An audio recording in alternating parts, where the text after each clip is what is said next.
Vamos a dar comienzo al seminario La mujer en los colectivos vulnerables, qué medidas correctoras hay que incluir para garantizar la igualdad en el acceso laboral.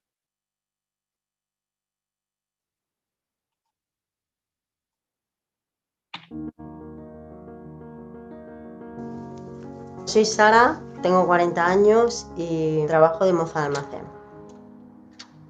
El trabajo es muy importante para avanzar, para ser uno mismo, para independizarte, porque yo tenía una prestación, entonces, claro, yo me la jugué a una carta, porque mi primer trabajo era de un mes, me podrían quitar lo que es la paga, y bueno, a raíz de que metí cabeza, pues el señor ha querido pues, que siga trabajando.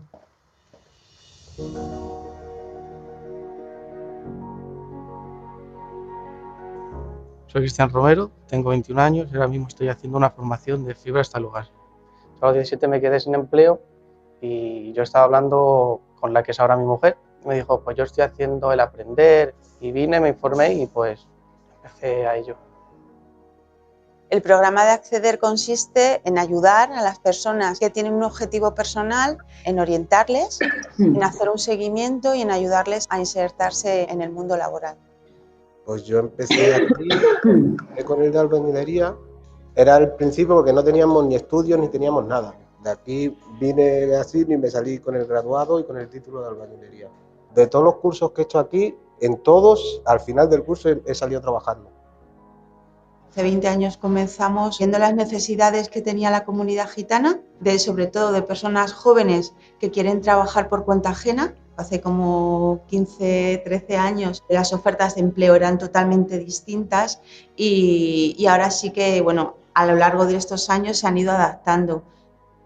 Me llamo Nazaret, tengo 22 años, trabajo como programadora informática en Accenture. Yo llegué a la fundación por parte de mi padre. La formación que yo tuve fue un pequeño curso en la fundación del secretariado gitano y después de eso nos hicieron hacer las prácticas en la empresa en Accenture y Accenture se fijó en mí y me formó dentro de su empresa. El empleo a mí me ha cambiado la vida totalmente. Tú estás en tu casa, pero no piensas que fuera puede haber algo mejor. Y eso es lo que yo hice. Abrí la puerta y encontré otro mundo que me gustó muchísimo más. Vengo de un barrio humilde, vengo de la Cañada Real. Con el primer trabajo que tuve fui ascendiendo, me he podido independizar, tengo mi casa, tengo una vida propia. Ahora que yo tengo un trabajo fijo y que Cristian está empezando, pues estamos pidiendo una hipoteca para comprar una casa. Optamos a algo más. También te digo del futuro, de otras generaciones que vienen, como mis sobrinos. Está genial, ¿eh? Yo creo que nuestro trabajo, el mío y el de Cristian, a nuestra familia pues le supone un orgullo. Para nuestros primos pequeños o nuestros hermanos puede ser un referente. Bueno, por ejemplo, mi hermano ahora mismo está estudiando un FP de informática porque quiere trabajar de lo que yo estoy trabajando ahora.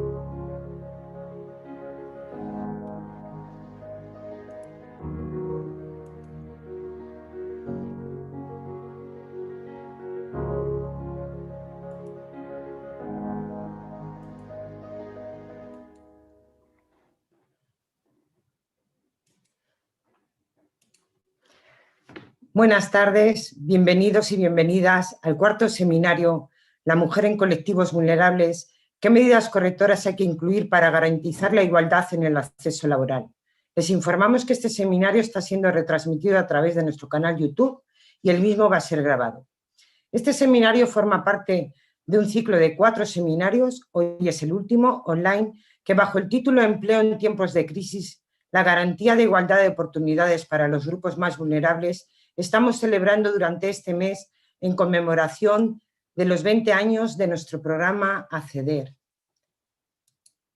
Con estos seminarios queremos reflexionar y analizar sobre el papel del empleo como palanca para la inclusión social y la garantía de igualdad de oportunidades. Primero, aprovechando la experiencia de estos 20 años de trabajo en la promoción, en la formación y en el empleo de las personas gitanas y poniéndolo en el contexto actual de crisis. Y segundo, analizando con nuestras panelistas la nueva situación del mercado laboral, desde las políticas públicas y qué elementos pueden suponer una barrera en el acceso a este mercado laboral.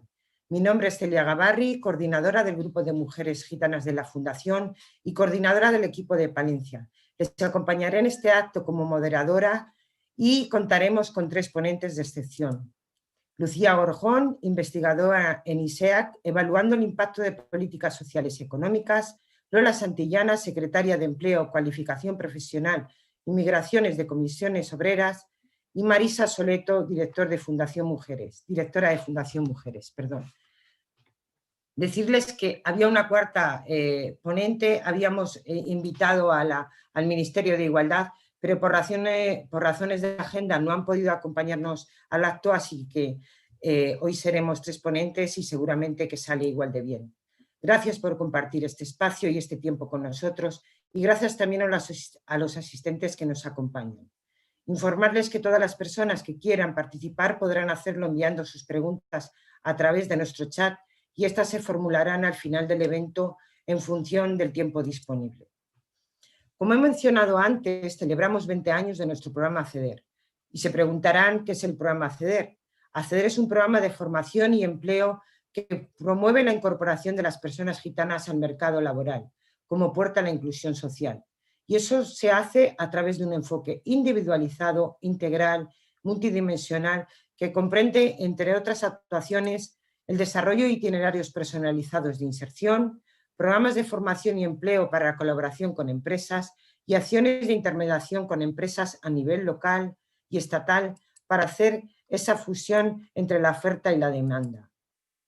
Hay que recordar que el programa Acceder se puso en marcha hace ya 20 años, en el año 2000. En aquel momento supuso un momento de inflexión en la manera de abordar el acceso al empleo de la comunidad gitana, con una apuesta firme por la formación y el empleo por cuenta ajena. Después de 20 años, el programa Acceder sigue siendo un programa necesario y transformador. Este 20 aniversario del programa, que coincide con un contexto difícil de crisis social, económica y sanitaria, nos hace de nuevo necesario reorientar prioridades y acciones en un mercado laboral muy complejo. Y es precisamente en estos momentos cuando es más necesario poner en valor programas como este, que aseguran la igualdad de oportunidades de las personas en una situación de mayor vulnerabilidad y garantizar efectivamente el derecho al empleo, pero para todos y todas. Pero el desarrollo de este programa requiere datos, información, elementos diagnósticos que nos permitan tener un buen análisis y un buen diseño de actuaciones. En este sentido, la Fundación Secretariado Gitano en el año 2019 publicó la investigación más completa que existe sobre la situación de la población gitana en el mercado laboral.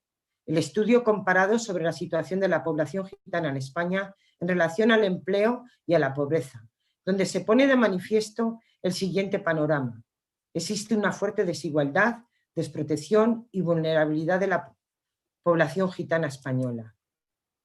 En los seminarios anteriores hemos podido analizar datos de la población gitana a nivel global, pero hoy vamos a detenernos en datos más concretos, en datos de mujeres gitanas. Las comparativas de los datos que a continuación voy a hacer se han hecho desde una forma interseccional, es decir, lo hemos comparado con la situación de los hombres gitanos y de las mujeres gitanas en la población general. Los datos en educación realmente son alarmantes, ¿no? Y ahí es donde podemos ver una desigualdad en las mujeres gitanas. Solo un 15,5% alcanzan la ESO, frente a un 19% de los hombres y frente a un 95% de las mujeres en la población general. Con estudios superiores no llega a un 3% de las mujeres, frente a un 5% de los varones gitanos o en comparación con el 52% de las mujeres en general. El analfabetismo casi inexistente en la población general, ronda un 2%, todavía afecta a un 14% de las mujeres gitanas frente a un 6% de los hombres.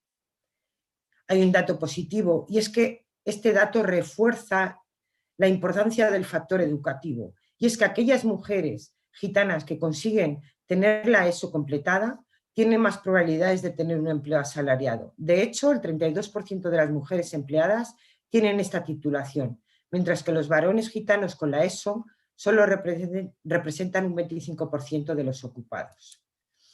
En relación a la participación en el empleo, existe una gran brecha de género entre las mujeres y los varones gitanos. La participación laboral de la mujer solo alcanza el 38,5%, una tasa de actividad muy inferior a la de los hombres gitanos, que se encuentra en un 76%. También el desempleo afecta de manera desigual, con una tasa de paro del 60% para las mujeres gitanas, 13 puntos más que la de los hombres. La brecha de desigualdad está determinada por la condición de ser mujer y en todos los ámbitos, ¿no? En la situación laboral, en los niveles educativos, en las responsabilidades familiares e incluso en las bajas expectativas y las pocas posibilidades de promoción y proyección. Dos variables influyen indirectamente en el acceso al empleo y que suponen una desventaja para las mujeres gitanas, y son el analfabetismo tecnológico y la no disponibilidad de acceso a estos recursos. Además de ello, las mujeres gitanas no somos ajenas a las problemáticas del resto de las sociedades, problemáticas derivadas de los roles de género, de las brechas salariales y del acceso al empleo. Para ello, sí que me gustaría analizar con todos vosotros y vosotras el término de una palabra, ¿no? Y es vulnerabilidad. La vulnerabilidad social es el concepto que caracteriza la condición de los grupos de personas que se encuentran en un proceso de exclusión social. Principalmente estos factores son socioeconómicos, pero puede venir dada por factores carenciales de tipo económico, laboral, de hábitat, cultural, personal, social y de género. Las personas consideradas socialmente vulnerables son aquellas que están perdiendo su representatividad en la sociedad. Estas personas dejan de poder disfrutar de los mismos derechos y deberes que el resto de la ciudadanía. La vulnerabilidad social no es lo mismo que pobreza. Las mujeres gitanas que no estamos en un proceso de exclusión seguimos siendo vulnerables por pertenecer a una minoría étnica, porque el factor asociado a este hecho no es interno, sino que es externo. Es de raíz discriminatoria y en desigualdad de condiciones, por ser mujeres y por ser gitanas. Ahora vamos a dar el paso a un testimonio a través de un vídeo que podemos reflejar todo esto que hemos estado contando hasta ahora.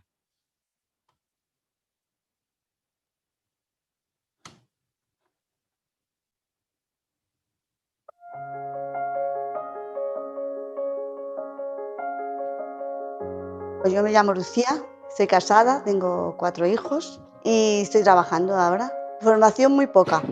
Me quité del colegio porque mi madre trabajaba, salía a vender con mi padre que le ayudaba y yo pues me quedaba en cargo de mis hermanos.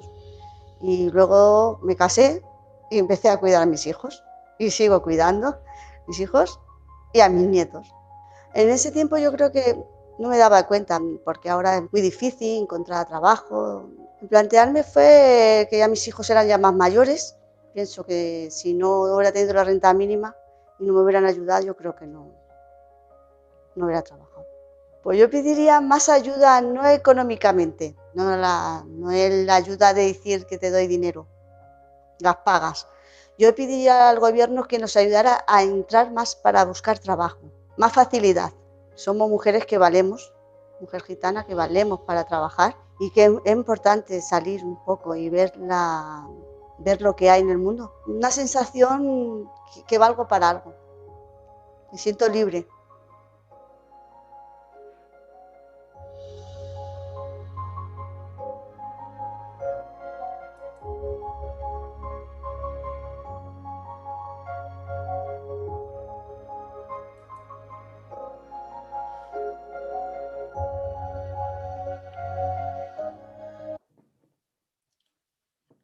Hasta ahí el vídeo de Lucía. Lucía acaba diciendo que se siente libre, ¿no? Lucía tiene más promoción y quiere encontrar un empleo. Así que ahora vamos a dar paso a la ronda de las preguntas, ¿no? De nuestras panelistas y voy a empezar presentando una a una. Comenzaremos la ronda de preguntas con Lucía Gorjón, doctora cum laude en Economía por la Universidad del País Vasco. Sus campos de investigación son mercado laboral, género y pobreza. Actualmente es investigadora en ISEA, en donde coordina varios proyectos en colaboración con instituciones públicas nacionales y regionales y organizaciones del tercer sector. En concreto, ha evaluado el impacto de diferentes políticas públicas dirigidas a colectivos en riesgo, destacando la renta mínima, políticas activas de empleo, programas de formación para jóvenes y brechas de género. La situación laboral de la población gitana se ha visto especialmente dañada por la crisis económica, que ha empeorado aún más en esta situación que estamos viviendo. ¿Cómo está afectando esta práctica la situación actual de las mujeres y qué tipo de medidas habría que poner en marcha para activarlas y ofrecerles una oportunidad laboral adaptada a su realidad y sus circunstancias? Lucía. Hola, bueno, muchísimas gracias Celia por la presentación, muchísimas gracias a la Fundación Secretariado Gitano por organizar estas jornadas súper interesantes, con un ejemplo precioso de cómo hay que hacer las cosas, cómo es el programa Acceder, que ya lleva 20 años funcionando. Y yo, para contestar a esta pregunta y a otras que me tienes preparadas, quería mostraros rápidamente algunos resultados del estudio que hicimos. Yo soy una de las autoras, ¿no?, del estudio que ha contado antes Celia. Entonces, las cifras que ha dado Celia ya nos han puesto en antecedentes de cómo es la situación. Y entonces yo, bueno, voy a pasar muy rápido, pero sí que quiero destacar algunos resultados que encontramos en ese estudio en relación a las brechas de género y en relación a las barreras que, en especial, las mujeres gitanas se encuentran cuando quieren trabajar. Entonces, voy a compartir mi pantalla y así os paso rápidamente y os cuento los resultados. A ver. Decidme si, por favor, veis la pantalla. Perfectamente, Lucía. Vale, fenomenal. Bueno, pues muy rápidamente os voy a hacer una breve introducción con algunos datos como los que nos contaba Celia, y luego voy a ir a enfocarme en un par de resultados que quiero mostraros a todos precisamente para contestar con mucha precisión a estas preguntas que nos va a hacer Celia. Entonces, en primer lugar, decir que la población gitana es una población mucho más joven que la población general en España, ¿vale? Y aquí, bueno, se ven las dos pirámides poblacionales. Esto va a afectarnos cuando más adelante vamos a hablar del COVID y vamos a ver cómo el COVID afecta fundamentalmente a las personas jóvenes, que son las que mayores inestabilidad laboral tienen. Entonces, por eso es importante que tengamos este dato en la cabeza. Luego, esto también lo ha dicho antes Celia, pero me gustaría resaltarlo porque es la clave de todos los problemas que nos vamos a encontrar a lo largo de esta jornada, pero es donde hay que atacar realmente, ¿no? Y es que menos del 3% de las mujeres gitanas tienen un estudio superior a la ESO y tan solo un 15% de las mujeres gitanas tienen la ESO, ¿vale? Comparado con la población general son unas cifras bajísimas. En los hombres las cifras también son muy, muy bajas, ¿no? Tan solo menos de un 5% tienen estudios superiores a la ESO y aproximadamente un 20% tienen la ESO o más, ¿vale? Entonces hay una brecha gigante en cuanto al nivel educativo y en especial las mujeres gitanas tienen un nivel educativo muy inferior al de la población general, ¿vale? Y aquí hay que poner el foco de la atención porque esta va a ser la clave para romper esa barrera de acceso al mercado laboral. Si bien la buena noticia es que si miramos cómo ha evolucionado, comparamos, este estudio se hizo en 2018, y si comparamos con los niveles educativos que tenía la población gitana, hombres y mujeres, 7 años antes, en 2011, que es cuando se había hecho el estudio anterior, sí vemos que ha aumentado. O sea, la proporción de gente sin estudios ha caído, tanto en hombres como en mujeres, y sí que ha aumentado la proporción tanto de hombres como mujeres que tienen estudios secundarios, ¿vale? Entonces, vale. Acceso al empleo.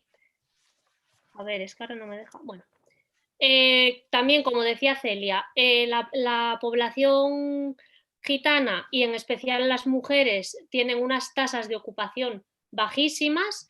O sea, en concreto, los hombres, un 44% de los hombres mayores de 16 años trabaja frente a un 56% de la población general, pero es que si nos vamos a las mujeres, esta cifra asusta, ¿vale? Menos de un 17% de las mujeres mayores de 16 años tiene un empleo, menos de 1 de cada 5, ¿vale? Si nos fijamos en la tasa de paro, este 60% quiere decir que más de la mitad de las mujeres que quieren trabajar no pueden trabajar, ¿vale? O sea, estas dos cifras son las que nos han traído hoy aquí, digamos, ¿no? Y por eso estamos precisamente planteándonos cómo romper esas barreras o cómo romper esas brechas de género en el acceso al mercado laboral. Entonces, aquí voy a contaros uno de los resultados más importantes que yo creo a los que hemos llegado en el estudio, y lo que hemos hecho es aislar la importancia de las características, ¿vale?, en la probabilidad de tener un trabajo. Es decir, ¿de qué depende tener un trabajo? Depende del género, de tu edad, depende de tu nivel educativo, de tu situación en el hogar. Bueno, depende de todas estas cosas, pero ¿hasta qué punto es una cosa más importante que la otra? Entonces, para eso hacemos este ejercicio, ¿vale? Y entonces lo que hacemos es comparar personas idénticas en todas las características, excepto en una, y vemos cómo cambia su probabilidad de trabajar. Entonces, por ejemplo, miramos a una persona que está en el mismo grupo de edad, que tiene el mismo nivel educativo, que tiene la misma situación en el hogar, ¿no? O está casada o soltera, o tiene el mismo número de hijos, etcétera. Y lo único que cambia es que uno es hombre y otro es mujer, ¿vale? Idéntico en todo lo demás, pero estamos comparando una mujer y un hombre. Bueno, pues lo que vemos es que de media la población gitana tiene un 32% de probabilidad de trabajar, pues la mujer tiene 18 puntos menos, o sea, la mitad.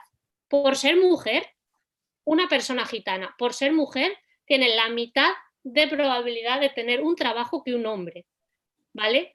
Esto es brutal. En la población general también existe esta brecha, pero en la población gitana esta brecha es muchísimo más grande, ¿vale? Aquí detrás hay un montón de factores, ¿no?, como los que hemos visto en los vídeos, pues que, por ejemplo, el caso de Lucía, de mi tocaya, que contaba que tuvo que dejar de estudiar para cuidar a sus hermanos, luego para cuidar a sus hijos. Eso es algo que hacen las mujeres únicamente. Eso no lo están haciendo los hombres, ¿no? Pues todo este tipo de comportamientos están detrás de esta barra tan grande, ¿no?, que estamos viendo aquí. Y si nos vamos ya a otros factores, vemos que lo más importante es el nivel educativo. ¿Qué quiere decir, no? ¿Cómo se traduce esto para que lo entendamos todos? Bueno, pues la población general tiene una probabilidad de trabajar del 53%, ¿vale? Si una persona gitana con un nivel de estudios superior a la ESO se sitúa en una probabilidad de trabajar como una persona de la población general. Es decir, las personas gitanas con estudios superiores a la ESO tienen la misma probabilidad de trabajar que las personas de la población general. ¿Qué quiere decir esto? Que la clave para acceder a un empleo de la población gitana y de la población en general es tener estudios superiores a la ESO. Tener la ESO también aumenta muchísimo la probabilidad de tener un empleo, pero una vez que se supera la educación obligatoria, la probabilidad de tener un empleo se pone en los niveles de la población general, ¿vale? Por lo tanto, esta va a ser la vía de acceso al trabajo. Además, luego, un dato muy interesante es que el nivel educativo de los padres también afecta en la probabilidad de tener un trabajo de los hijos. Con lo cual, si aumentamos el nivel educativo de la población de hoy, también vamos a aumentar no solo su probabilidad de tener un empleo, sino la probabilidad de tener un empleo de sus hijos, ¿vale? Esto es algo que digamos que se transmite de unas generaciones a otras, ¿vale? Y ahora ya el segundo resultado que os quiero mostrar es esta otra pregunta que nos hemos hecho, ¿vale? En cuanto a diferencias en el acceso a un empleo. Os he mostrado al principio que la población gitana tiene unas características diferentes a la población general en España, como unos niveles educativos inferiores o una edad inferior, ¿no? Son más jóvenes. Y entonces lo que vemos también es que la población general tiene un acceso al empleo mayor que la población gitana. Entonces la pregunta que queríamos contestar es ¿hasta qué punto estas diferencias en el acceso al empleo de la población gitana y de la población general se deben a las diferencias en características? Es decir, si toda la población gitana tuviera las mismas características que la población general, ¿trabajaría lo mismo que ellos? ¿Trabajaría lo mismo que la población general? ¿O hasta qué punto no es por las diferencias en características? ¿Hay otros factores? ¿Hay otros motivos distintos a las características, ¿no? Como pueden ser discriminación, por ejemplo, o como pueden ser diferencias pues no sé, como el cuidado de los hijos que decíamos antes? ¿Hasta qué punto son las características o son otras cosas que no vemos en los datos lo que marca esas diferencias en el acceso al empleo? Bueno, para esto hacemos un ejercicio que es, cogemos, como veis, bueno, lo he hecho así con unos dibujitos, la población general, digamos, tiene unas características y la población gitana otras características. Entonces, lo que hacemos es ponderar a la población total de manera que vamos a sobrerepresentar a aquellas personas que se parezcan a la población gitana. Y vamos a infrarrepresentar, ¿no? Como hacer chiquitillos, a aquellos que no se parezcan. De manera que al final lo que vamos a comparar es a la población gitana con la población general que tiene sus mismas características, ¿vale? De esta forma, al final estamos asemejando en características, les estamos haciendo iguales en características y solo se van a diferenciar en que unos son gitanos y los otros no. Entonces, al comparar, vamos a ver realmente cuánto acceden a un empleo unos y otros, ¿no? Entonces, os voy a mostrar los resultados y lo que vemos es que la población general tiene una probabilidad de trabajar del 63%, ¿vale? La población gitana tiene una probabilidad de trabajar de la mitad, de un 30%. Vale, entonces el ejercicio que hacemos ahora es asemejar a la población general a la población gitana para ver hasta qué punto se cierra esa brecha o no se cierra. Pues os lo enseño. La población general con las características de la población gitana tiene una probabilidad de trabajar del 45%. Es decir, no llega al 29%, ¿vale? Más o menos, así a grandes rasgos, la mitad, ¿no? Un 54% de esa brecha se debe a las diferencias en características. Sin embargo, sigue quedando otra mitad que se deben a otros motivos, ¿vale? Otros motivos que igual pues no hemos recogido en los datos, o como pueden ser las expectativas o la falta de... Como crees que no te van a contratar, no buscas, o puede haber discriminación, otra serie de motivos que no son ni diferencias en edad, en nivel educativo, etcétera, ¿vale? Sin embargo, digamos que la buena noticia es que somos capaces de reducir la brecha a la mitad siempre que reduzcamos la diferencia en características, sobre todo en nivel educativo, que hemos visto que es la variable más importante, ¿no? Entonces, digamos que podemos atacar a la mitad de la brecha. Pero justo como este taller, digamos, que va de género, quiero enseñaros estos resultados para hombres y para mujeres. ¿Importa lo mismo las diferencias en las características si eres hombre que si eres mujer? Bueno, esta es la total. Y este es el resultado para las mujeres. Para las mujeres, el 60% de la brecha se debe a diferencias en características. Esto en realidad son buenas noticias. Esto son buenas noticias porque se puede atajar más todavía la brecha para las mujeres que para los hombres. Para los hombres es el 45%. Es decir, si se consigue que las mujeres aumenten su nivel educativo, si se consigue que las mujeres terminen la ESO o incluso más, podemos reducir la brecha en el acceso al empleo en más de la mitad, ¿vale? Entonces ya, pues muy rápidamente, resumiendo, las malas noticias es que las mujeres, y en particular las mujeres gitanas, son un colectivo muy vulnerable, ¿no? Las mujeres gitanas tienen tienen menores niveles educativos que la población general y que los hombres en particular, tienen mayores tasas de desempleo y tienen menores tasas de ocupación. Pero las buenas noticias son que sabemos cómo evitarlo, ¿no? Y es aumentando el nivel educativo. Sabemos que aumentar el nivel educativo sitúa a la población gitana en unos niveles de empleo similares a la población general, y en particular esta vía es mucho más efectiva para las mujeres, ¿vale? Y ya lo mejor todavía es que si hacemos esto en esta generación, la generación futura va a tener muchísimo mayores tasas de inserción laboral, ¿vale? Entonces ya, ahora vengo a contestar a tu pregunta, de cómo está afectando, ¿no?, la situación actual a las mujeres, ¿no? Y qué medidas habría que poner en marcha. Bueno, pues el impacto de la COVID, como os decía antes, afecta fundamentalmente a las personas más jóvenes, y esto es así porque son las que tienen empleos más precarios, menor acceso a un empleo, ¿no? En primer lugar, la COVID ha destruido muchísimos empleos temporales. La población gitana, que es asalariada, tiene unas tasas de temporalidad altísimas. La población gitana es una población muy joven, con lo cual, en particular, la población gitana y las mujeres están viéndose afectadas muy fuertemente por el impacto de la COVID. Y entonces, ¿qué medidas pues habría que tomar para evitar esto? Pues lo primero, vuelvo a lo mismo, ¿no?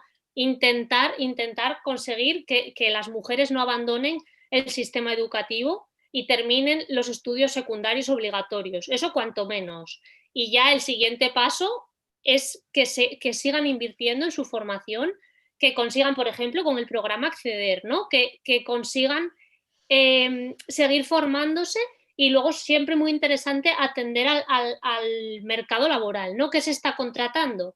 Bueno, pues como decía el vídeo, la FP de informática, ¿no? Bueno, pues la informática es una demanda del mercado laboral creciente. Pues hay que mirar, hay que hablar con las empresas, que eso el programa Acceder lo hace muy bien, ¿no? Tener ese contacto con las empresas, ver qué se está demandando, qué necesitan contratar, qué no encuentran las empresas, y siempre dar una formación adaptada a lo que se va a necesitar. No tiene sentido todos estos cursos que existen, de cursos del servicio de empleo que no atienden a lo que se necesita, ¿no? Entonces hay mucha gente desempleada que acumula cursos que no sirven porque nadie necesita eso en el mercado laboral, ¿no? Entonces, siempre importantísimo hablar con las empresas, ver qué necesidades tienen y enfocar la formación en las necesidades del empleo, ¿vale? Y otra cosa que me gustaría decir es que nos tenemos que olvidar ya de los empleos de las mujeres y los empleos de los hombres. Nos tenemos que olvidar de las mujeres a peluquería y los hombres a mecánica.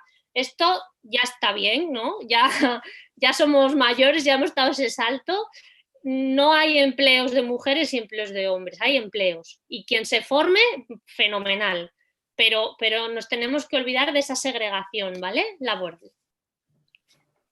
¿Quieres seguir preguntándome o vamos, nos turnamos? ¿Cómo quieres hacer? Si te parece, Lucía, vamos haciendo rondas, y yo creo que has puesto también sobre la mesa temas bastante interesantes, pero primero hacemos una pregunta a tus compañeras y luego vamos retomando, ¿vale? Vale, pues luego igual vuelvo a presentar, ¿vale? Para contestar las preguntas.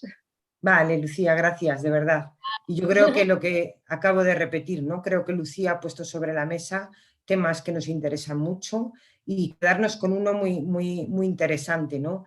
Y ya lo decíamos en los datos anteriores, cuando las mujeres gitanas tienen una promoción educativa, todo es más fácil. Por eso también desde la Fundación siempre apostamos, ¿no? Por estos programas de educación para conseguir la mejora de la calidad de vida de toda la comunidad gitana y sobre todo de las mujeres, claro que sí.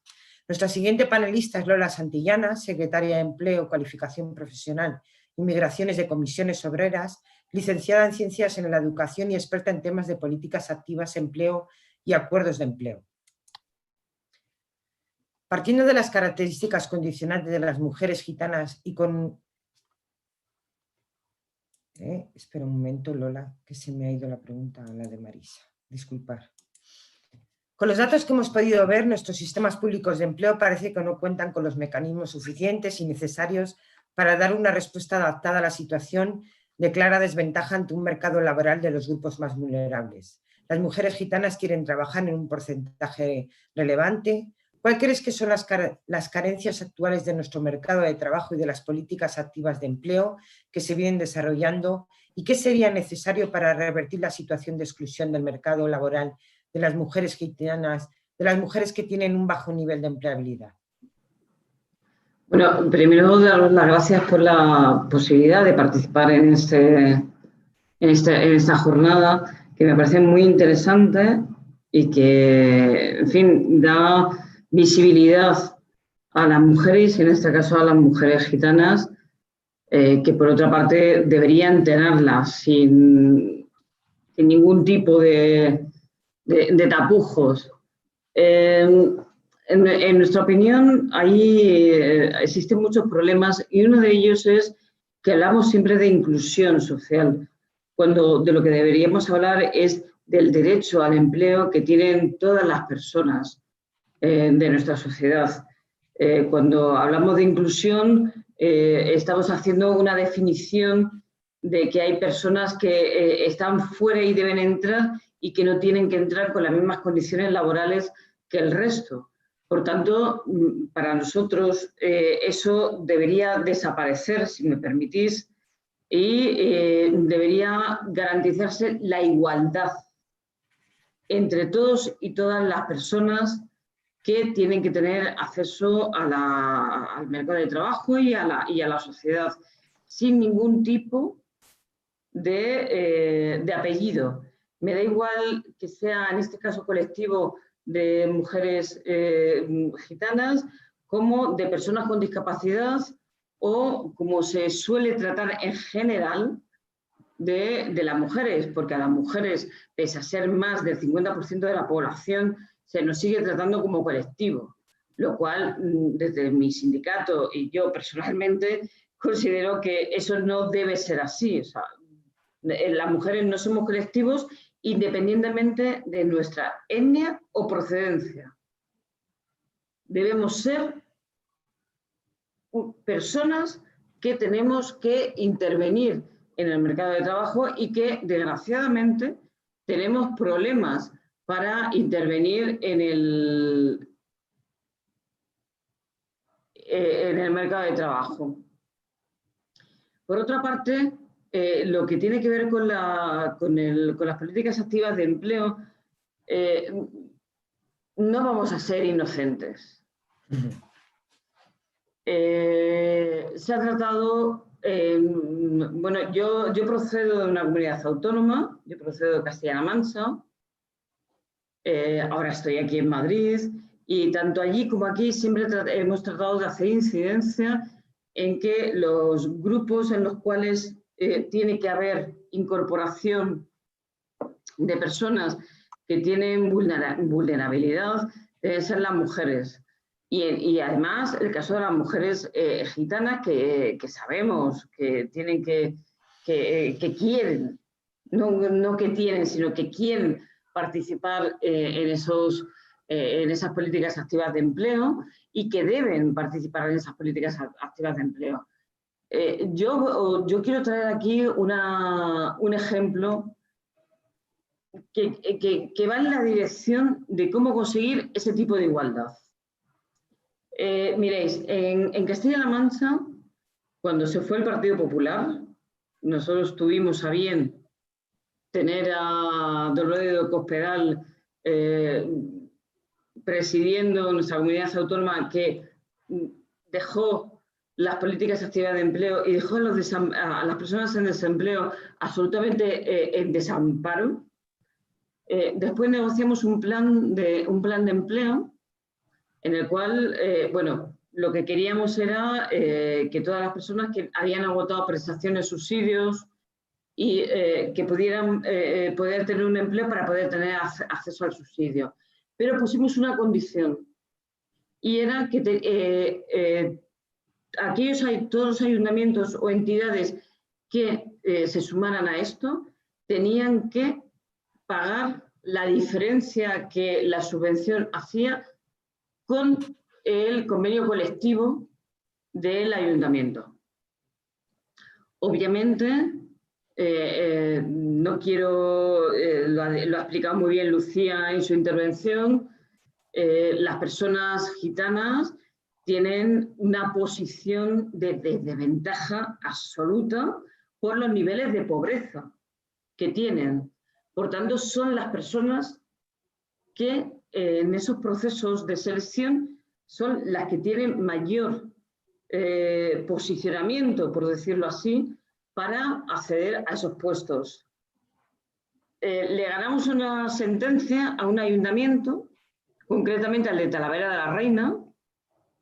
No voy a decir de dónde yo procedo, porque puede parecer que, pero insisto, al ayuntamiento de Talavera de la Reina, en el cual el trabajo que hacía fundamentalmente personas que habían accedido a esos planes de empleo, fundamentalmente personas gitanas, mujeres, muchas de ellas, no tenían y no se les corroboraba el salario que percibían por el plan de empleo con el convenio colectivo.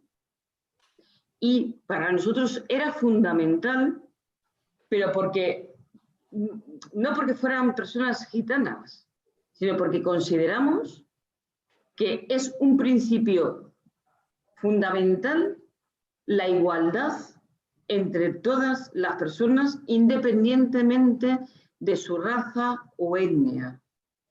De hecho, eso lo hemos ganado.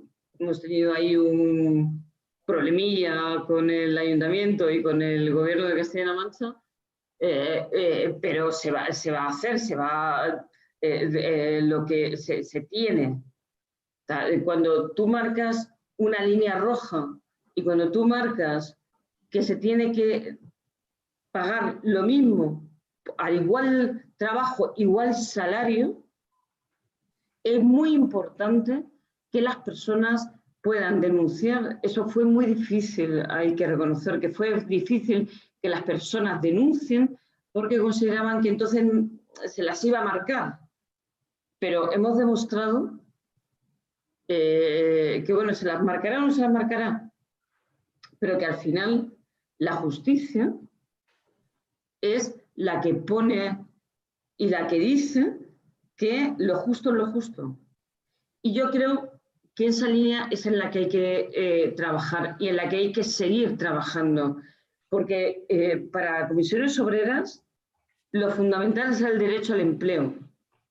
Garantizar que para todas las personas el empleo debe ser igual. Yo sé que, bueno, hablamos mucho del tema de inclusión, pero para comisiones obreras el tema de inclusión es marcar una diferencia que consideramos que no hay que marcarla, porque el derecho al empleo debe ser igualitario para todas las personas, y entre ellas las personas gitanas.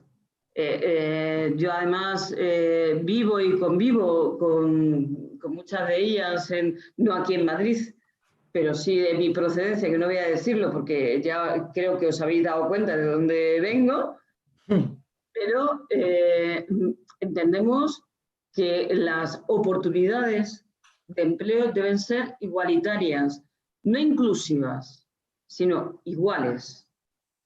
Esto nos pasa con las mujeres en general, nos pasa cuando hablamos de sectores, de etnias, pero no sabremos y no pasaremos de esta brecha si no tomamos conciencia que todos y todas somos iguales, independientemente de dónde procedamos.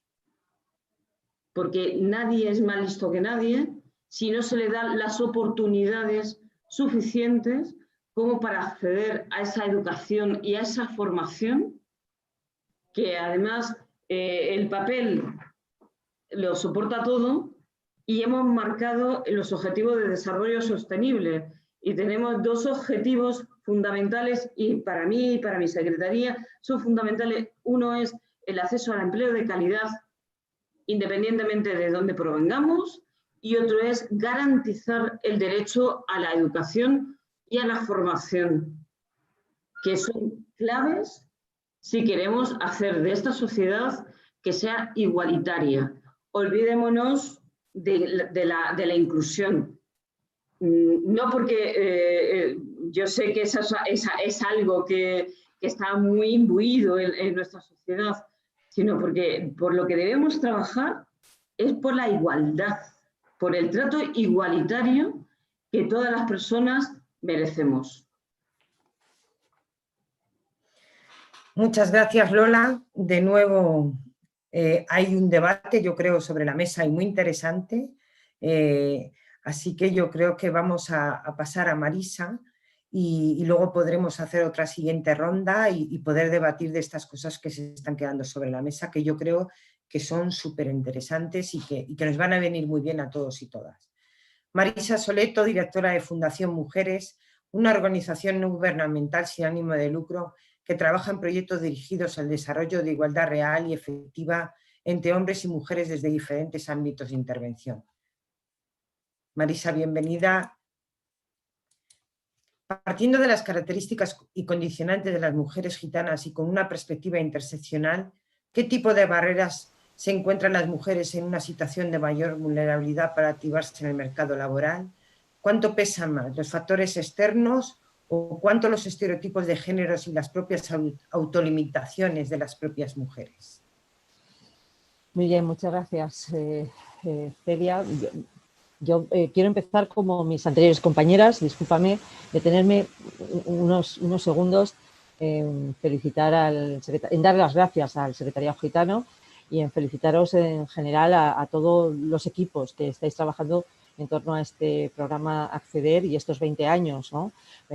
Organizaciones que trabajamos en el ámbito de la inclusión social y la inserción sociolaboral, que ahora explicaré también, por lo que ha dejado Lola encima de la mesa. Sabemos lo difícil que es la persistencia y la continuidad de muchos programas, ¿no? Así que seguramente estos 20 años dicen mucho del buen hacer del Secretariado Gitano en este sentido. Y decir también que estoy muy agradecida por la invitación, ¿no? No es la primera vez que el Secretariado Gitano y Fundación Mujeres colaboramos, ¿no? Y hablamos de temas que nos unen por el tema de la discriminación social que sufren las mujeres, las discriminaciones y los enfoques feministas que necesitan muchas veces nuestros programas, y encantada de estar aquí esta tarde compartiendo. Creo que además estoy aprendiendo mucho, ¿no? Me he emocionado con los testimonios de Nazaret primero y de Lucía después, y he aprendido mucho de Lucía, ¿no? Y creo que quiero empezar por ahí respecto de la pregunta que me haces, ¿no? Nos acaban de dar una clase magistral sobre cómo hay que manejar los diferentes factores de vulnerabilidad y de exclusión social que pueden llegar a caracterizar cuál es la problemática que tiene una persona a la hora de encontrar un empleo decente, ¿no? Y de cómo tenemos que trabajar con colectivos vulnerables, y el concepto de vulnerabilidad que también poníais encima de la mesa al principio creo que es de un enorme interés, y cómo tenemos que fijar las prioridades y los objetivos en este marco, ¿no? Y creo que en ese sentido lo que trabajamos desde Fundación Mujeres y lo que yo veo que otras organizaciones que se preocupan por ese enfoque feminista, ¿no? de la discriminación que sufren las mujeres y de la sobrerepresentación que tienen las mujeres muchas veces en esos sectores sociales de vulnerabilidad, pues hay que hacerlos manejando los datos como nos ha enseñado Lucía, ¿no? Yo quiero decir que probablemente una parte muy importante de esa brecha no explicada de la que nos hablaba Lucía tiene que ver con el machismo, porque vamos a dar revueltas, ¿no? Tiene que ver con la discriminación laboral que sufrimos el conjunto de las mujeres, y que efectivamente, y de acuerdo con ese principio de interseccionalidad, que a lo mejor estamos muy acostumbradas a escucharlo en discursos políticos, pero menos referido al tema de intervención social, pues que básicamente se tiene que resumir en el hecho de que hoy por hoy sabemos, quienes trabajamos en la inclusión social, y ahora contestaré también a Lola, ¿no? que es esa palanca de cambio que nos ocupamos muchas organizaciones en el acompañamiento de personas que sabemos que de partida tienen menos oportunidades para encontrar un empleo decente, y que es absolutamente imprescindible para lograr esa situación con la que estoy completamente de acuerdo con Lola. Todos tenemos derecho a un empleo, pero hay personas que lo tienen más difícil, ¿no? La inclusión hace referencia a esa diversidad de partida que está afectada por diferentes factores, que el machismo, por no extendernos más, o el patriarcado, como le queremos llamar, es un factor de riesgo en todas las situaciones, y que acabamos de ver por los datos de Lucía que también afecta a las mujeres, ¿no? Por lo tanto, la intervención que tenemos que hacer, y coincidiendo nuevamente con Lucía, tiene que ver con qué acciones son las más eficaces, las más eficientes para equilibrar las oportunidades de esas personas de partida, ¿no? Y estoy completamente de acuerdo, y además es que no tengo argumentos para rebatirla después de la exposición que ha hecho ella, ¿no? De que invertir en educación de las mujeres es un buen negocio en cualquier sector, y particularmente dentro del colectivo gitano, pues es evidente que es un buen factor. y que efectivamente también facilitar ese contacto con empresas y estar pendiente del tema laboral, ¿no? Queda la otra parte, ¿no? Queda la parte de cómo nos afecta vivir en este contexto desequilibrado, caracterizado por discriminación y caracterizado por los roles y estereotipos de género, con el trabajo que hay que hacer de empoderamiento de las propias mujeres, ¿no? Nosotras en Fundación Mujeres siempre contamos lo siguiente: si tú te levantas por la mañana y todo tu contexto, toda tu familia, todo tu entorno te está diciendo que tu misión es quedarte en casa y educar a tus hijos, evidentemente tú acabas creyéndotelo, ¿no? Y efectivamente hay una parte de trabajo con nosotras mismas, de empoderamiento individual y personal, que forma parte además del convencimiento de que lo que mejor nos puede pasar a las mujeres, y por eso me he emocionado mucho con el testimonio de Lucía, ¿no?, es ser libres, ¿no?, y que la autonomía económica juega un papel fundamental en ese ser libres, y el conocimiento también, y la educación también. Pues hay todo un trabajo previo que está en el marco de la intervención feminista desde hace décadas ya, y que son todos los acompañamientos prelaborales de refuerzo individual, de refuerzo personal, para convencernos a todas las mujeres de que prepararnos en un itinerario profesional que garantice nuestra autonomía económica en nada es contradictorio con ser madres y con después, digamos, tener también un papel en el sentido del cuidado de las personas y demás, ¿no? Y creemos que es absolutamente fundamental, y de las personas que nos estén escuchando, cualquiera que haya trabajado en el ámbito específico de las mujeres, sobre todo de mujeres vulnerables, sobre todo si esa vulnerabilidad viene más, además, caracterizada por factores que conocemos por los estereotipos de género, ¿no?, es imprescindible trabajar la centralidad en el empleo, es decir, convencernos a nosotras mismas de que podemos y debemos trabajar por nosotras mismas y garantizar nuestra autonomía económica, y que efectivamente pues es necesario prepararse para ello, ¿no? Es decir, que prepararse para ello, estudiar, procurar que nuestras hijas también lo hagan, etcétera, etcétera, ¿no? Entonces hay ahí un trabajo, digamos, de concienciación feminista con nuestras usuarias, que seguramente en Secretariado Gitano hacéis y que conocéis bien, que nosotras hemos desarrollado amplios métodos y que seguimos trabajando a día de hoy, ¿no?, que es el tema de cómo abordamos las mujeres, los problemas específicos que tenemos para poder abordar. Y después convencernos, pues, de lo que decía Lucía, ¿no?, que si queremos tener un empleo, y además un empleo decente, y además estar contentas, pues tenemos que estudiar, es decir, que tenemos que procurar. Hay un dato tremendo que habéis dado y que a mí me ha recordado mucho también a los objetivos de desarrollo sostenible que tenemos ahora mismo en adelante. Sabéis que los ODS proponen una educación equilibrada para las niñas en todos los niveles, en todas las cuestiones, y yo creo que es evidente que en este momento, si, de acuerdo con los datos que tenéis encima de la mesa, España debería plantear como uno de sus objetivos en esa Agenda 2030 invertir en la educación de las mujeres gitanas para equilibrarlo. O sea, a mí me ha quedado clarísimo a partir de los datos que habéis dado, ¿no? Entonces, este tipo de intervenciones las tenemos que plantear, y desde las organizaciones que trabajamos en inclusión social, en facilitar esas palancas de cambio a todos los colectivos, pues tenemos también que formular este tipo de objetivos a políticas públicas, ¿no? Por lo tanto, sí, la interseccionalidad es un concepto muy interesante que nos tiene que ayudar a quienes queremos apoyar la inserción sociolaboral de personas que están en situación de vulnerabilidad, a encontrar los métodos precisos de trabajo que cada quien necesita en su camino y en su territorio hacia el empleo, que es imprescindible en esos territorios considerar a las mujeres, porque ser mujer en muchos casos y en muchas situaciones se convierte en un factor más de vulnerabilidad y de riesgo de exclusión social. Y a esto básicamente es a lo que le llamamos la integración de la perspectiva de género en la intervención social con colectivos vulnerables, ¿vale? Y es necesario además que haya políticas públicas de marco general que nos permitan desarrollar este trabajo, ¿no? Un trabajo que además tiene que ir dirigido a empoderar a las propias mujeres. Pues muchas gracias, la verdad es que yo creo que si nos damos cuenta, entre las tres preguntas y las tres intervenciones estamos haciendo un mapa total y con una trazabilidad que da gusto, ¿no? Porque también a mí, como trabajadora de la Fundación, me estoy sintiendo que estamos haciendo muy bien las cosas, ¿no?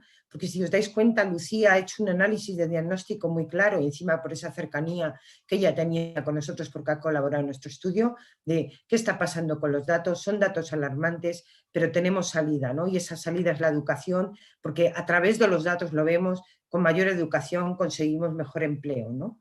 Luego me ha encantado lo que ha dicho Lola, y es que para que todos esos datos funcionen y se transformen, tiene que haber unas políticas activas y hay que utilizar unos términos reales, que exista una justicia real y efectiva, que no haya ciudadanos de primera y de segunda, y eso hace falta cambiándose con las políticas y con que todos y todas nos creamos iguales. Y eso es súper necesario y creo que tenemos que denunciarlo. Y luego esta otra parte, ¿no?, de Marisa, ¿no?, porque lo que hace es necesario conseguir esta igualdad real y efectiva en la política, pero todavía sigue existiendo discriminaciones, ¿no?, o realidades que son diferentes o que no llegamos a esa realidad o porque no podemos alcanzar lo que dice el papel. Entonces hay que trabajar para que todas estas personas rompan esas barreras y poder acceder a esa igualdad real. Entonces yo creo que ha quedado, que parece que nos hemos puesto de acuerdo, la verdad, porque ha quedado muy bien.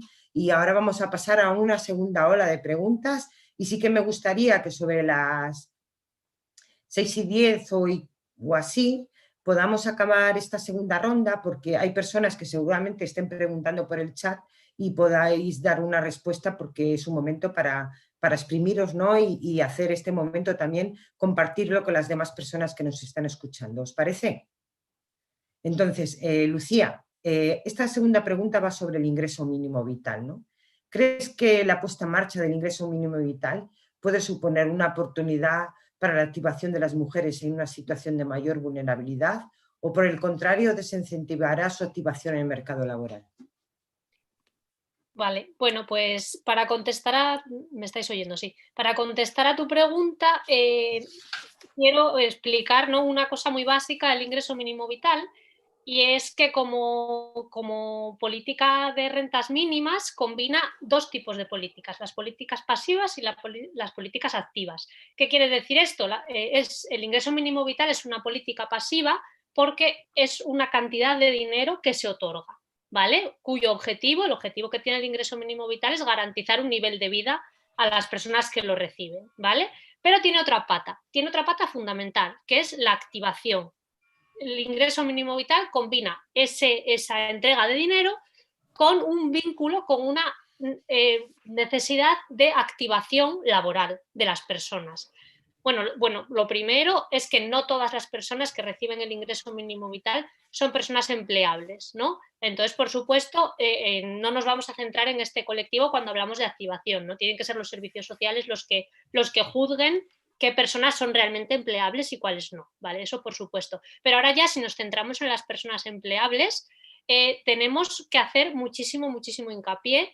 Tienen que los servicios públicos de empleo trabajar muy activamente en activar a esas personas, ¿vale? O sea, el riesgo que tiene una política pasiva, entregar una cantidad de dinero, es cronificar la situación de vulnerabilidad.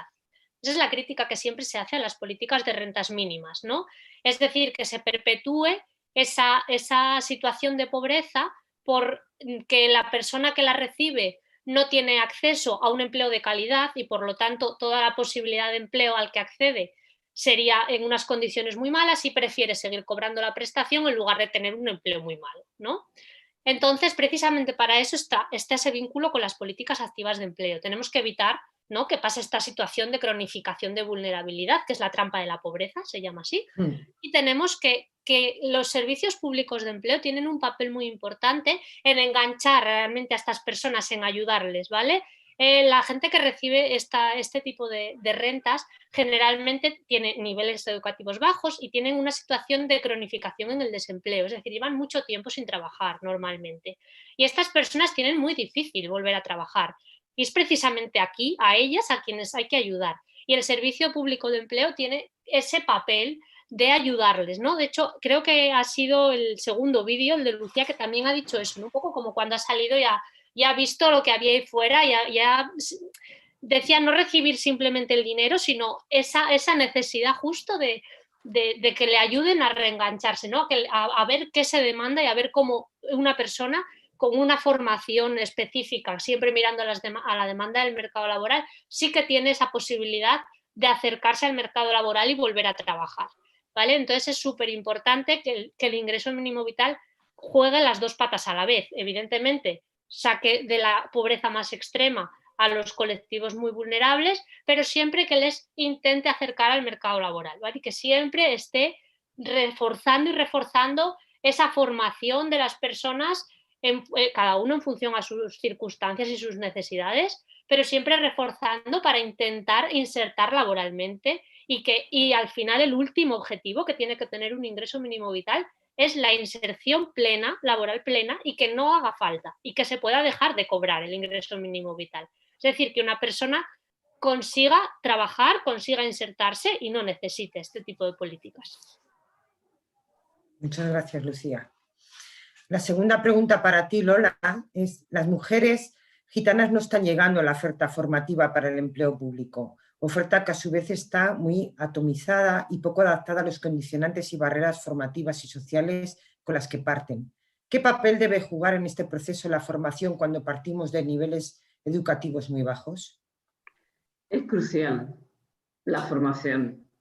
Lo que ocurre es que aquí tenemos varios problemas, y entre ellos está el que el gobierno, fundamentalmente desde el año 2012, tiene secuestrados los fondos de formación, que estamos hablando de en torno de 2.500 millones o algo más, que deberían estar puestos a disposición de todas las personas. Nosotros cuando además no discernimos ni diferenciamos las personas que están trabajando de las personas que están en desempleo. Para nosotros cualquier persona que quiere trabajar es una persona que está activa. Y sin embargo los gobiernos han estado secuestrando ese dinero procedente de la cuota de formación profesional que no está puesto a disposición de las personas trabajadoras, lo cual beneficiaría absolutamente a todas, por una parte aquellas que quieren insertarse en el mercado laboral, como aquellas otras que quieren reciclarse. Debemos tener en cuenta que además estamos en un proceso de cambio permanente y ahora todavía más. Yo creo que, además, no sé quién lo decía al principio, pero los fondos que van a venir de Europa, que son muchos millones, los fondos de resiliencia, tienen como objetivo la clave de la digitalización. España, estamos, por una parte, en las cualificaciones superiores, más o menos en la media del nivel europeo, pero sin embargo, si nos vamos a las cualificaciones bajas y medias, no lo estamos. Estamos muy por debajo de la media europea. Por tanto, es importantísimo que todo ese dinero que va a venir y toda la parte de formación se incline hacia cualificar a las personas en habilidades básicas, porque son fundamentales, además van a ser fundamentales para el acceso al empleo. La formación ha sido manoseada, es un término en el cual se ha visto en los últimos años que si ha sido producto del fraude, de tal, pero es importantísimo que la formación sea a lo largo de toda la vida y que sea clave en el caso de todas las personas, pero más aún de las mujeres y en nuestro caso, que nos ocupa, de las mujeres gitanas. Yo lo decía en mi primera intervención, uno de los objetivos de desarrollo sostenible es el acceso y garantizar el derecho a la educación y a la formación. Y a la formación en materia de digitalización, porque es lo que nos puede dar las claves para poder intervenir y para poder acceder al empleo. Es fundamental. Y en eso Comisiones Obreras al menos está trabajando. Muchas gracias, Lola. La segunda pregunta va para ti, Marisa. La actual crisis está suponiendo la caída de la actividad en sectores con mayor presencia femenina. En estos momentos difíciles debemos adelantarnos a los cambios y buscar oportunidades. ¿Qué espacios o nuevos empleos emergentes pueden ser una oportunidad al alcance de mujeres en situación vulnerable? Bueno, un pequeñito análisis de cómo han impactado las crisis en el empleo de las mujeres, ¿no? Porque desafortunadamente en este momento venimos de segunda ola casi, ¿no? Es decir, que en España hemos sufrido una gravísima crisis de empleo como consecuencia del año 2008, 2010, que no empezamos a recuperar prácticamente hasta el año 2014, ¿no? Y viendo cómo se ha comportado ahí las oportunidades de empleo de las mujeres en general, pues hemos visto que efectivamente las crisis pueden empezar afectando más al empleo masculino, como pasó en el 2008, en empleos de la industria, de la construcción, etcétera, etcétera, pero que acaban afectando también de manera muy mayoritaria al empleo de las mujeres, lógicamente, y que a diferencia de lo que pasa con el empleo de los hombres, que empieza a recuperarse antes, las mujeres empeoran sus cifras de participación en el mercado laboral como consecuencia de la crisis y tardan muchísimo tiempo más, de manera agrupada, digamos, en el colectivo global de mujeres, en recuperar las situaciones anteriores, ¿no? De hecho, es decir, nos hemos enfrentado a esta nueva crisis del COVID-19 sin que el empleo de las mujeres acabara de salir de la crisis anterior, ¿no? Entonces, esto nos permite hacer unos análisis muy interesantes, ¿no? sobre efectivamente una cosa que pasa en el mercado y que podríamos cifrar en qué notamos en el acceso al empleo de las mujeres esa discriminación laboral que sufrimos, ¿no? Dejando aparte incluso después las condiciones, la brecha salarial, etcétera, etcétera, pues lo notamos en que cuando hay exceso de demanda de empleo, es decir, cuando hay muchas personas en paro, hombres y mujeres, normalmente el empresariado, los puestos de trabajo, las personas que contratan prefieren contratar hombres a contratar mujeres, ¿no? Por lo tanto, las mujeres lo tenemos un poco más difícil en general. Si además a esto le unimos las características que nos ha narrado tan magistralmente Lucía en su primera intervención, pues efectivamente cada uno de los factores de vulnerabilidad irá incidiendo negativamente, ¿no? Es decir, que las personas que además tengan un menor nivel de cualificación pues lo van a tener todavía más difícil en tiempos de crisis y para participar de la recuperación económica si no hay ayudas específicas para esos.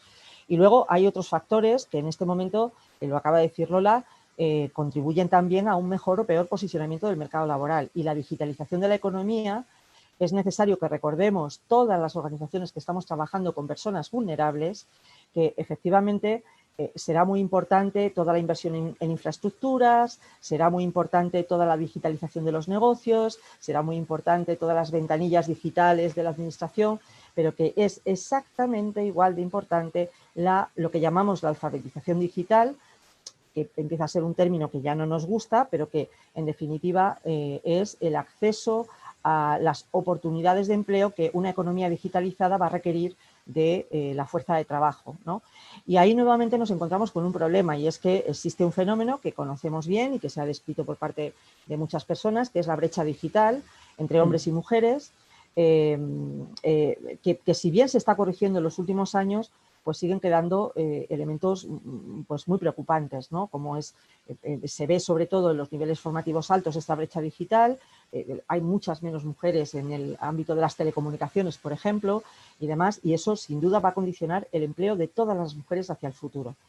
No tengo datos específicos de mujeres gitanas, y esto incluso me gustaría dialogarlo con Lucía en algún momento, ¿no? Pero en tanto en cuanto probablemente el acceso a esos mínimos de conocimientos digitales para el desempeño laboral, ¿no? Que a veces no son muy altos, que son simplemente el tema de usuario, ¿no? O el tema de acceso a herramientas, está muy condicionado también a nivel de estudios, pues me imagino que la brecha digital de las mujeres gitanas, tanto en relación con otros grupos de mujeres, otros grupos sociales de mujeres, como con lo que es la población general, pues será también enormemente elevada, y al menos nuestra experiencia en Fundación Mujeres, cuando hemos trabajado cuando hemos trabajado con mujeres gitanas, pues percibimos efectivamente que si bien todas las mujeres en este momento estamos mínimamente digitalizadas porque la mayoría tenemos un smartphone y eso ya es una oportunidad, ¿no?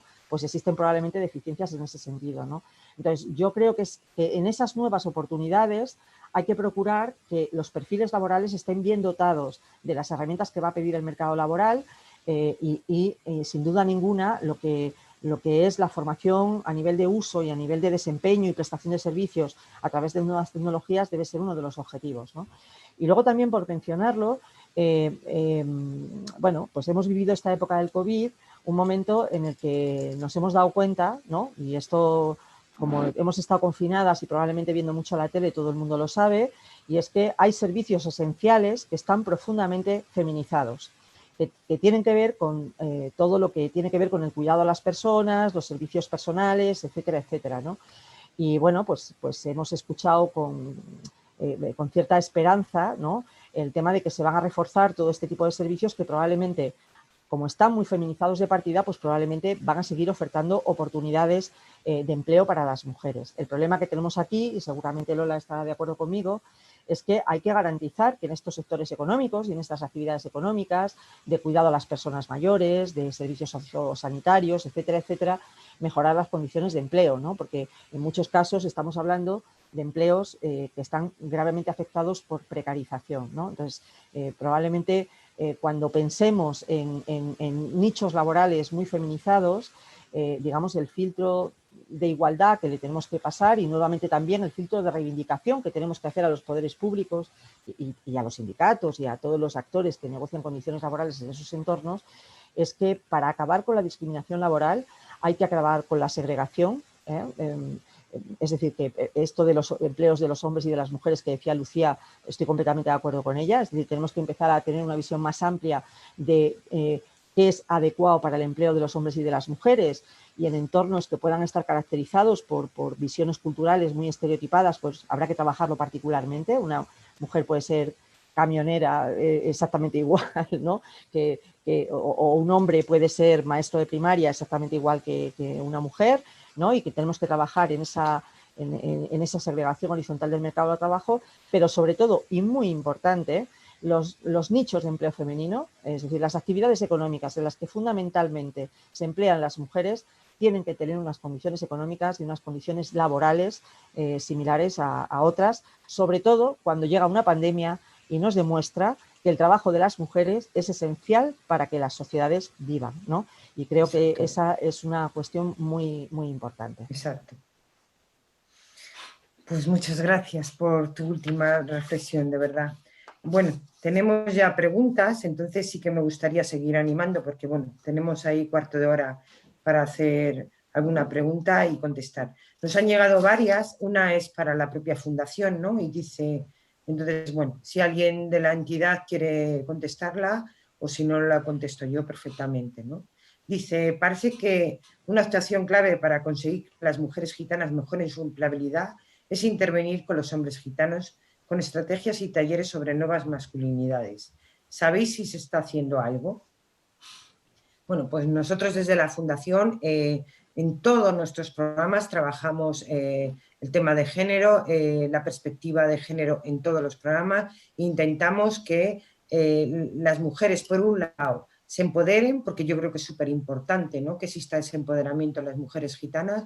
Yo creo que las mujeres gitanas, como decía en mi presentación, coordino el GMG. El GMG es un grupo de mujeres gitanas que asesoramos en temas de género a la entidad, ¿no? Y trabajamos muchísimo con las mujeres gitanas, entendiendo, ¿no?, y poniéndonos a su lugar y ayudándolas a esa transformación, ¿no? Yo como mujer gitana creo que los procesos de las mujeres gitanas y el empoderamiento tiene que venir con las propias mujeres gitanas. Entonces sí que trabajamos talleres de nuevas masculinidades. También en el vídeo podíamos ver, ¿no?, cómo el novio de Nazaret la acompañaba y ella había sido el referente para él, ¿no? Entonces estos cambios están provocando nuevas realidades, ¿no? Pero el proceso de cambio, ¿no?, al igual que la lucha feminista ha venido por las propias mujeres, creo que las mujeres gitanas estamos ya en ese proceso de cambio y tiene que venir por las propias mujeres, ¿no?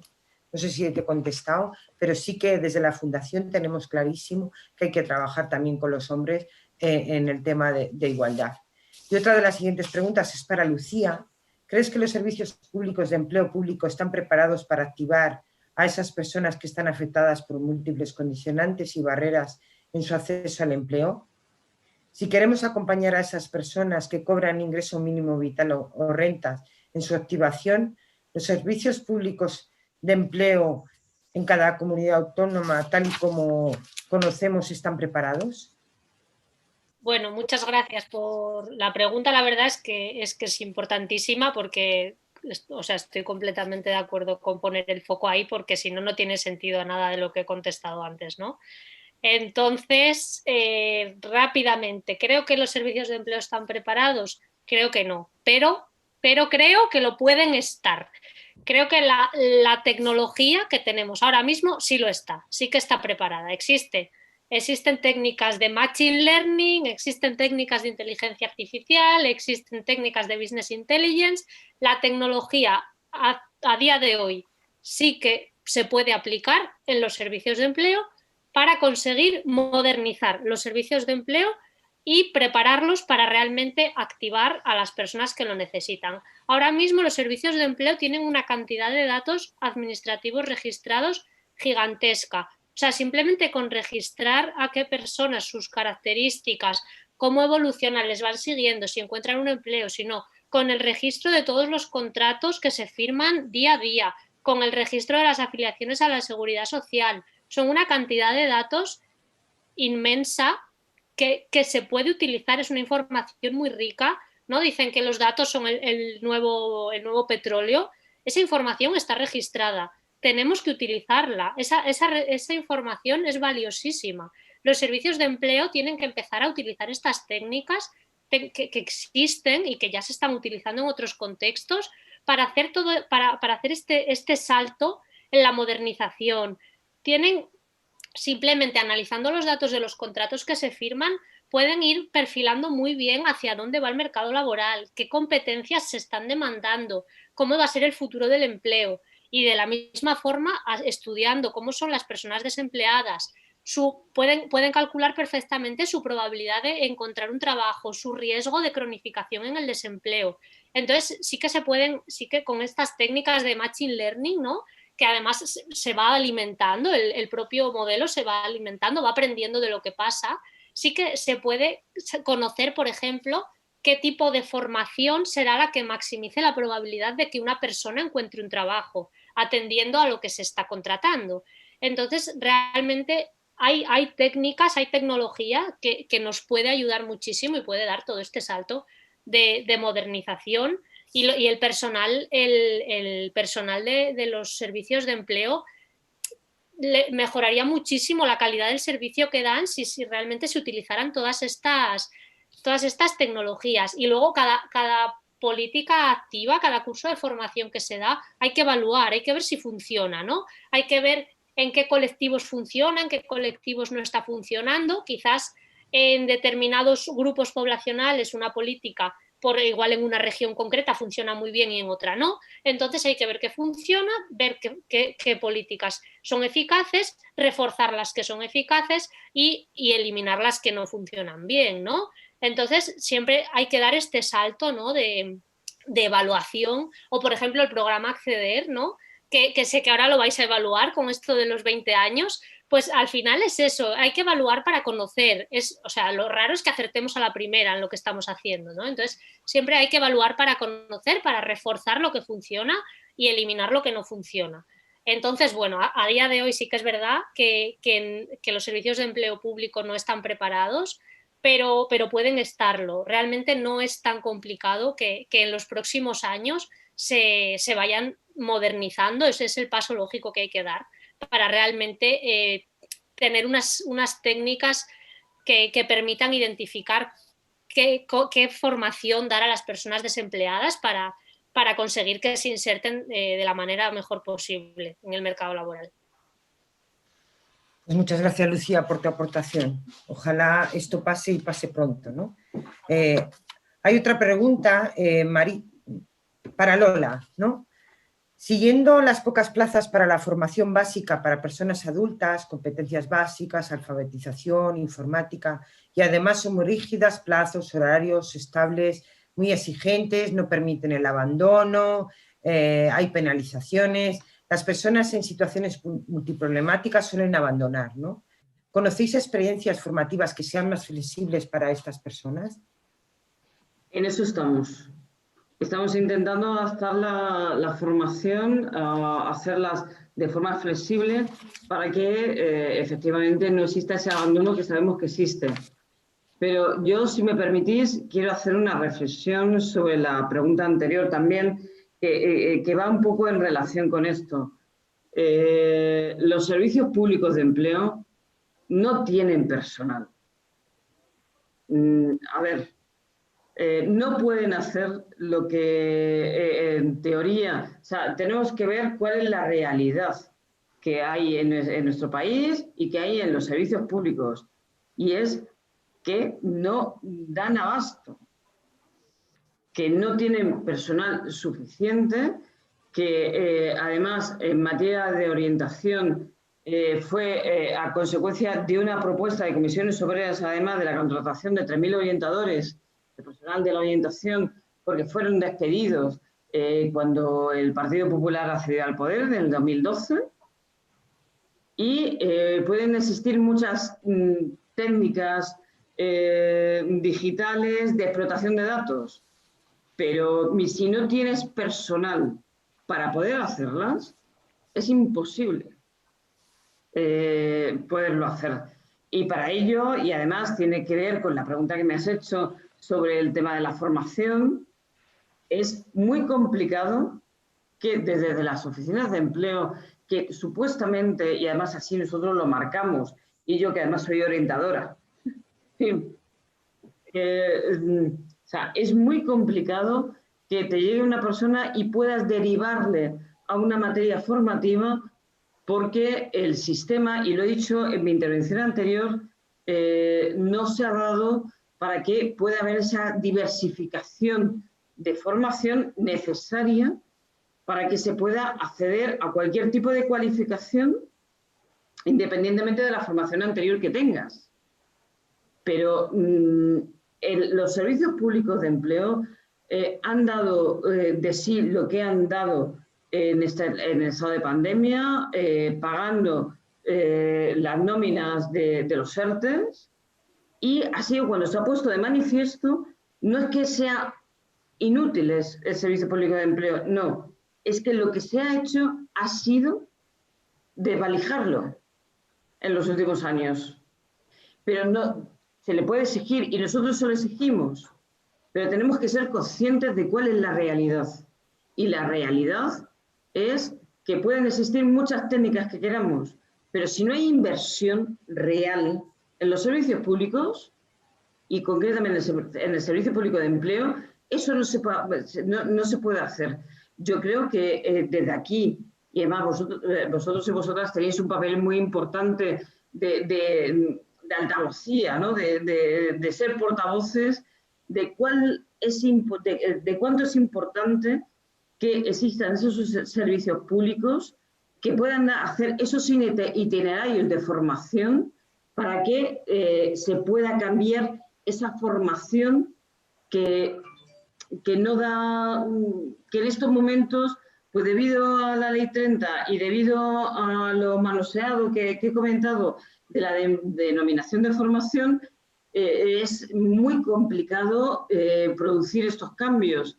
Pero sin lugar a dudas, la inversión en formación profesional es fundamental. Así se lo hemos dicho, además, en la mesa de diálogo social de la formación profesional. No sé si sabéis que se ha producido un cambio de transferencias, que se ha sacado del Ministerio de Trabajo y se ha llevado al Ministerio de Educación. Pero si no hay fondos, ¿de qué estamos hablando? Si no hay diversificación de la formación, todos lo sabemos, todos y todas lo sabemos. ¿De qué estamos hablando? Si no hay realmente dinero para contratar a más profesionales, a más profesorado, ¿de qué estamos hablando? Todos son discursos políticos vacíos y no debemos hablar de, vamos, cada uno puede hablar de lo que quiera, obviamente, pero en nuestro caso no podemos hablar ni divagar de modalidades de lo que hay en digitalización, de lo que se podría hacer y de la venta que pueden hacer los políticos. No, tenemos que ver la realidad y exigir conforme a la realidad. Y la realidad lo que nos dice es que hay una falta de profesorado, que hay una falta de diversificación formativa y que hay unos fondos secuestrados que se tienen que poner a disposición para que todas las personas puedan acceder a ellos y sobre todo las personas que tienen mayor vulnerabilidad. Muchas gracias, Lola. Y una última pregunta que hay, y ya mandan en el chat porque ya, bueno, estamos llegando al fin de este seminario, y voy a lanzar una última pregunta para Marisa, que es la siguiente. En el plan de recuperación se da por primera vez importancia a la economía de cuidados, que también incluye la Unión Europea en sus objetivos sociales, enfocándose no solo a la dependencia, sino también el reconocimiento al trabajo de cuidados y una posible remuneración. Las políticas de apoyo a las reducciones de jornada y conciliación de la vida familiar. ¿Qué oportunidades pueden tener en este tipo de políticas en el acceso al empleo de las mujeres gitanas y su empoderamiento? Bueno, en el plan de recuperación, si efectivamente se cumplen las expectativas y objetivos que tenemos, se van a poder hacer muchísimas cosas, ¿no? Y volviendo un poco también, y comentado también las dos preguntas anteriores, yo creo que es muy importante poner en valor, y creo que en este espacio de celebración de los 20 años de Acceder, creo que toca, ¿no?, el tema de que hay determinado tipo de cuestiones de acompañamiento de personas vulnerables hacia el empleo que se están atendiendo maravillosamente bien en este país desde el tercer sector, ¿no?, y desde un trabajo muy especializado que en muchas ocasiones pues, no se puede hacer desde los servicios públicos de empleo, pues por las cuestiones que ha explicado Lola, de falta de recursos en algunas ocasiones, y porque es verdad que a veces abordar desde ese enfoque interseccional los problemas que tienen determinado tipo de grupos sociales, pues requiere una atención y una especialización que no siempre están en el sistema general, ¿no? Y por lo tanto yo creo que hay que romper aquí una lanza a favor del trabajo de inclusión social, inserción sociolaboral, que desde hace más de 25 años llevamos desarrollando muchas organizaciones en este país y que conseguimos éxitos allí donde fracasan los sistemas generales de los servicios públicos de empleo. ¿Por qué?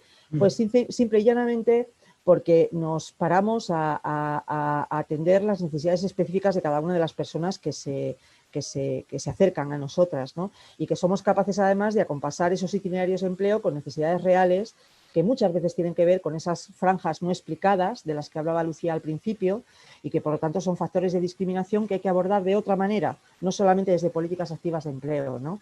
Que esto también habría que discutirlo. Por ejemplo, cuando hablamos muchas veces de mujeres gitanas o cuando hablamos de víctimas de la violencia de género, pues efectivamente trabajar en la independencia económica y la autonomía económica muchas veces significa trabajar en la inserción laboral, pero quizá no se puede en todo momento trabajar solo para la inserción laboral, ¿no? Y muchas veces los instrumentos públicos pues se olvidan de que una persona que acaba de ser agredida gravemente por su marido, que se tiene que buscar una casa refugio con sus 2 hijos y demás, pues a lo mejor desde el momento cero no se puede empezar a trabajar la inserción laboral porque no pasa eso. Mujeres gitanas que nosotras hemos atendido, que están en casas de acogida en este momento por cuestiones de violencia de género, pues efectivamente, digamos que lo primero que hay que atender con estas mujeres no es la inserción laboral. Y eso también, esas necesidades también hay que atenderlas, es decir, el empleo es fundamental para todas, ojalá todas estuviéramos en el mercado laboral, pero hay circunstancias de vulnerabilidad que impiden trabajar. Y en relación con el tema concreto de si los fondos se van a ocupar de la conciliación, de las políticas de conciliación y demás, pues en principio parece que sí, están formulados en los objetivos, nos falta mucho por saber, ¿no? Sí que quiero hacer un comentario de algo que parece que apunta a la pregunta y la aclaración que tiene más abajo en el chat, y es que siempre que pensamos en las medidas de conciliación pensamos en mujeres, y esto sería discutible, es decir, quien concilia cuidados y digamos vida pública y privada, vida productiva y vida reproductiva, no somos las mujeres, es la sociedad, y por lo tanto las medidas de conciliación tienen que estar hechas desde un espectro amplio. Espero que también el tema del cuidado de los hijos lo trabajéis en esos talleres de masculinidad, evidentemente, ¿no? Para que efectivamente podamos hacer un reparto equilibrado. Yo desconfío, quizás son los años, no lo sé, ¿vale? Yo desconfío de aquellas medidas para la conciliación que ofrecen la oportunidad de pagarnos a las mujeres para que nos quedemos al cuidado de nuestros hijos, porque eso tiene un efecto negativo en la autonomía económica de las mujeres. Entonces, efectivamente, en algunas ocasiones podemos proveer de ayudas para el cuidado a familias, para atender situaciones específicas, podemos efectivamente ocuparnos de, o ponerle como requisitos esas rentas mínimas de inserción de las que hablaba Lucía al principio, ¿no? El salario mínimo vital en este momento, lo podemos condicionar a situaciones de cuidado, de necesidades extremas de cuidado para familias en términos generales y para mujeres en particular, tampoco nos tiene que dar miedo esto, pero sin pensar que sea una medida específica. El recluirnos a las mujeres en los espacios privados para la dedicación exclusiva al cuidado familiar es uno de los factores que más incide después en las posibilidades de empleabilidad que tenemos, porque una se desactiva muy rápido, ¿no? Y por lo tanto hay que manejar con mucho cuidado esto. Aún así, yo espero que parte de estos fondos de recuperación sí que vayan dirigidos a hacer transformaciones, por ejemplo, en el mercado laboral, para que sea más fácil la conciliación de hombres y mujeres, e incluso también que se den ayudas a las familias y a las mujeres y a los hombres por emplear tiempos de cuidado. Iremos viendo a lo largo de los próximos meses, yo creo, cómo se concretan este tipo de ayudas y, sobre todo, tendremos que estar muy vigilantes para que esas ayudas no contribuyan a una desactivación sociolaboral de las personas que las reciban, porque es uno de los riesgos de esas políticas pasivas, como muy bien explicaba también Lucía. Lucía, como ves, me he hecho fan tuya. Oli, ya te digo, vaya piropazos. Me he hecho fan tuya completamente, te felicito por el estudio y por todo lo demás. Gracias. Pero es verdad, es decir, esto es una cuestión de género. Es decir, si tenemos rentas condicionadas al cuidado de las familias que tienen como destinatarias a las mujeres en general o a las mujeres gitanas en particular, partiendo ya de una situación en la que se nos atribuye la responsabilidad, lo único que vamos a conseguir es alejarnos más de la autonomía económica. Y eso es un elemento que todo el mundo que trabaje en este terreno hay que tener tiene que tenerlo, y es el enfoque feminista, además, hay que decir. Claro. Este es el enfoque feminista de este trabajo en intervención social. Perdón que me enrollo mucho, gracias. No, la verdad que muchísimas gracias a las tres. Yo creo que ha sido un momento de debate estupendo.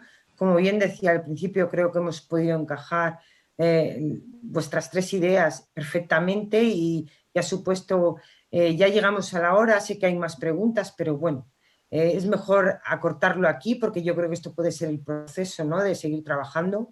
Creo que a nosotros como fundación vuestras aportaciones nos han servido para mucho, ¿no? Quedarnos con estas últimas palabras, ¿no?, de que nos decías, que las mujeres tenemos que estar ahí en primera línea, no se puede quedar ninguna mujer atrás, porque es necesario que las mujeres, como también decía Lola, no somos la otra parte, la otra mitad del mundo, aparezcamos en el empleo y de forma consolidada. Gracias Lucía, gracias Marisa, gracias Lola. Damos por cerrado este seminario de los 20 años, que parece poco, de nuestro programa Acceder. Y me gustaría decir gracias a todas las personas que hemos hecho posible estos datos, ¿no? Y recordar que detrás de cada dato no podemos olvidar que hay personas. Todos estos datos que hemos ido dando pertenecen a personas con las que hemos ido trabajando, y eso merecemos un aplauso cada una de nosotras, de las personas que formamos parte de la Fundación. Así que gracias. Y gracias por nombrar y atender a las mujeres gitanas. Gracias por nombrarnos, porque cuando algo no se nombra, no existe. Gracias a todos. Te aplaudimos nosotras, Celia.